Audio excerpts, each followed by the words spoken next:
Channel आप सबको स्वागत है। एक सुहाग गीत लेके आए हैं, आप सब सुने। बाबा कौने नागरिया जुअना खेल की हमका तू हरी गया हो। बाबा कौने नागरिया जुअना खेल की हमका तू हरी गया हो। बाबा कंसा पितरिया नाही हार की हमका तू हरी गया हो।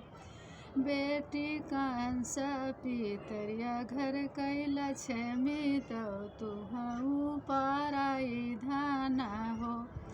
बेटी पूर्व दिशा जुआना खेले तो का मैं हारी गए हो।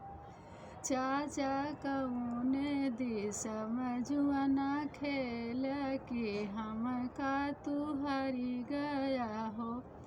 चाचा कंसा पितरिया नाही हार की हमका तू हरी गया हो। बेटी कंसा पितरिया घर कैला छमी तो तू पराई धाना हो। बेटी वही रे दिशा में जुआना खेले की तो का मैं हारी गए हो। बेटी पूर्व दिशा में जुआना खेले की तो का मैं हारी गए हो।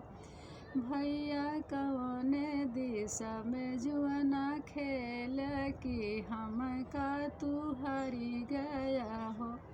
बहिनी पूर्व दिशा में जुआना खेले तो का मैं हारी गए हो। भैया कंसा पितरिया नाही हार की हमका तू हरी गया हो।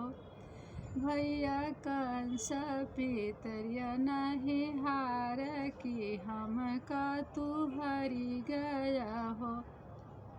बहिनी कंसा पितरिया घर कैला छमी तो तू पराई धाना हो। बेटी तू भाऊ पराई धाना हो। बहिनी वही रे दिशा में जुआना खेले की तो का मैं हारी गए हो। बाबा कौने दिशा में जुआना खेल की हमका तू हरी गया हो।